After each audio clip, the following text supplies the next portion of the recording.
आज हम दंतेवाड़ा में हैं और फिलहाल दंतेश्वरी मंदिर के प्रांगण में बसे जिया बाबा के साथ हैं।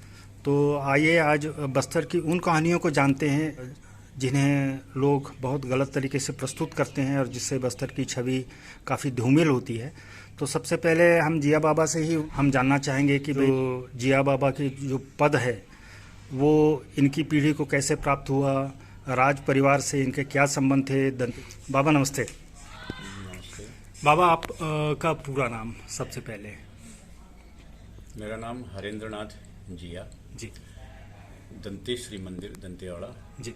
मुख्य जिया हूँ।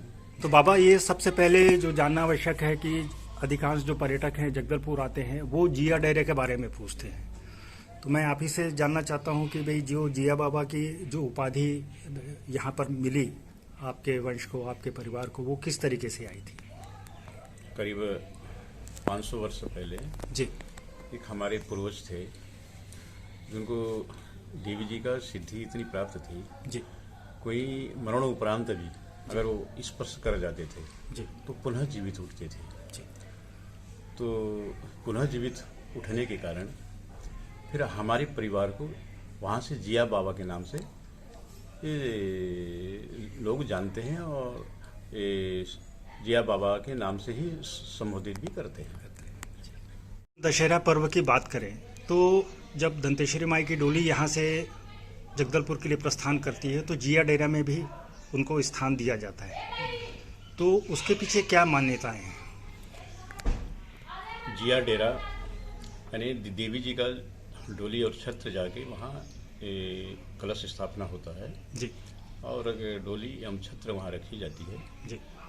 जब उसके दूसरे दिन फिर मावली प्रघाव होता है, तो मावली प्रघाव होने के पश्चात डोली दंतेश्वरी मंदिर में रखा जाता है और छत्र पुनः जिया डेरा में ही लाया जाता है। तो हम लोग का वहाँ जिया डेरा में हम लोग को डेरा दिया जाता है, यानी डेरा दिया जाता है, हम लोग को वहाँ रहना होता है, इसलिए हमारे नाम से ही उस डेरा को जिया डेरा कहा जाता है। अधिकांश लोग यह जानना चाह रहे हैं कि दंतेश्वरी माई के संदर्भ में यहाँ जो स्थापना हुई, सबकी अपनी अपनी किंवदंतियाँ हैं। पुरानी किंवदंतियों से अगर हम चाहें तो वो पुरानी पौराणिक कथाओं का हवाला देते हैं। तो आपके हिसाब से ये जो दंतेश्वरी मंदिर की स्थापना हुई जी, उसकी कहानी हम जानना चाहेंगे। यहाँ जब आंध्र प्रदेश से जब प्रताप रुद्र उनके साथ उनको राज्य देने के लिए देवी यहाँ पे आई और विजयपुर प्रथम विजय वहाँ हुआ था, बीजापुरा नाम से जानी जाती है। तो वहाँ प्रथम विजय प्राप्त करने के बाद वो सीधा उस रास्ते से निकल गए चित्रकूट। चित्रकूट से सीधा निकल गए, उस दिन निवास करने के पश्चात ये सीधा चले गए अपने जांजगीर चांपा के पास। जी। वहाँ एक पैरी नदी है जी।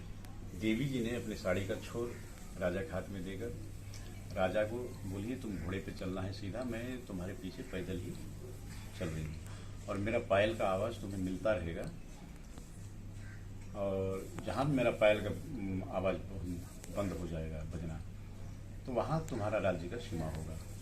तो भगवती यहाँ से चली है पीछे राजा के अपना साड़ी छोड़ देकर।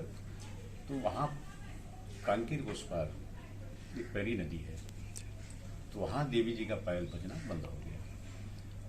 आज भी उस नदी को पैरी नदी के नाम से ही वहाँ लोग जानते हैं। वहाँ से राजा को लेके आई बड़े डोंगर में। बड़े डोंगर में आज भी वो शिलाखंड स्थापित है वहाँ पे। तो आज भी राजा का जो राजा हैं वो उनकी मृत्यु हो जाती है जी। तो राजा को प्रथम यहाँ से बड़े डोंगर ले जाया जाता है, वहाँ तिलक किया जाता है राजा को। उसके पश्चात फिर राजा का फिर शव उठाया जाता है और शेष कार्य फिर किया जाता है। तो देवी जी ने वहाँ तिलक किए राजा को उसके पश्चात राजा से बोली कि मैं अभी जा रही हूँ, जहाँ मेरा इच्छा होगा वहाँ मैं मंदिर निर्माण करवा लूँगी। तो देवी जो आई थी, जो है राजा के साथ, उस देवी का नाम था माणंकेश्वरी। तब भी यहाँ देवी जी को पता आई तो उनको तो आदिशक्ति है, वो जानी जाती है। यहाँ जब दक्ष प्रजापति की यहाँ सती हुई भगवती, तब शरीर को लेके शिव जी ने पृथ्वी का परिक्रमा करने लगे। कई दिन बीत गया। बीतने के पश्चात सृष्टि का संतुलन बिगड़ने लगा। तब विष्णु जी ने अपने चक्र से सती के शरीर को 52 भागों में विभक्त किया। जहाँ जहाँ जो शिलाखंड गिरा उस नाम से शक्तिपीठे हुई। यहाँ भगवती का डाढ़ गिरा था, तो इसलिए इस देवी का नाम दंतेश्वरी पड़ा, माणंकेश्वरी देवी। तो उसी जहाँ देवी जी का डाढ़ गिरा था उसी में समाहित हुई वो, तो वहाँ से उस देवी का नाम ही दंतेश्वरी पड़ा। मगर मूल दंतेश्वरी का नाम माणिकेश्वरी है। माणंकेश्वरी है। उसके पश्चात फिर ये मंदिर निर्माण हो गया। उसके बाद राजा को स्वप्न हुआ। फिर स्वप्न हुआ राजा को, तब फिर राजा यहाँ पूजा के लिए आए। फिर पूजा के लिए आए जब इस क्षेत्र में धीरे धीरे आज से 800 वर्ष पहले फिर ये मंदिर जो है ओपन होने लगा। और ये उस समय क्या है, लोगों का मिलना जुलना ये होता नहीं था, इसलिए राजा ने यहाँ फागुन त्योहार मनाया जाता है। इसमें सभी क्षेत्र के लोग यहाँ समाहित होते हैं। वैसा ही फिर राजा पुरुषोत्तम देव ने पुरी जाकर रथपति का उपाधि लेकर फिर आए, तो वहाँ से फिर यहाँ रथ निर्माण किया जाता है और देवी जी की पूजा के लिए यहाँ से जगदलपुर डोली और छत्र ले जाई जाती है और फिर वहाँ पूजा संपन्न किया जाता है। अभी दंतेश्वरी मंदिर के साइड में अगर एक स्थान है तो लोगों का ये मानना है कि यहाँ की जो स्थानीय देवी थी वो मावली देवी थी। तो अब जिया बाबा से हम ये जानने की कोशिश कर रहे हैं कि भाई मावली देवी और मणिकेश्वरी देवी ये दोनों के बीच में क्या संबंध थे, और यहाँ पर मावली माता का मंदिर क्या पहले से था या बाद में मणिकेश्वरी देवी के आह्वान पर मावली माता को यहाँ पर स्थापित किया। तो ये भी जिया बाबा से निवेदन है कि ये कहानी भी हमें बताएं। एक राजा हुआ करते थे बारसूर में, नागवंशी राजा। नागवंशी राजा की इष्ट देवी है। तो राजा को अपने बस्तर राजा ने बंदी बना लिए तो फिर देवी का पूजा पाठ वहाँ होना थोड़ा कठिनाई जाने लगा। तब फिर बस्तर राजा को मावली जो देवी हैं, इनका शास्त्रोक्त नाम है भुवनेश्वरी और यहाँ मावली के नाम से ये जानी जाती है। तो देवी जी ने राजा से बोली कब यहाँ मेरी पूजा पाठ नहीं हो रही है तो वहाँ दंतेवाड़ा में एक मंदिर निर्माण करवा लीजिए और मेरी प्रतिमा ले जाके वहाँ स्थापित कीजिए ताकि मेरा वहाँ पूजा पाठ होता रहे।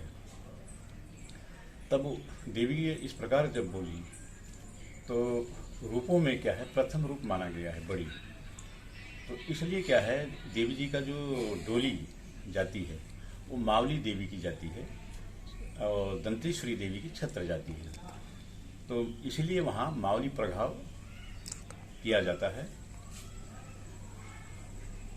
और देवी जी का जो छत्र होती है ये हमारे जिया डेरा में स्थापित की जाती है उनको। तो ये देवी मावली जो है रूपों में प्रथम है, जब देवताओं द्वारा जब आह्वान किया गया शक्ति का तब इसी रूप में प्रकट हुई है। इसके बाद क्या है, शक्तिपीठे हैं, 108 सिद्धपीठे हैं, उसके बाद हुई है ये सब। तो इसलिए सबसे बड़ी स्वरूप है, इसलिए वहाँ जगदलपुर में प्रथम इनकी पूजा किया जाता है।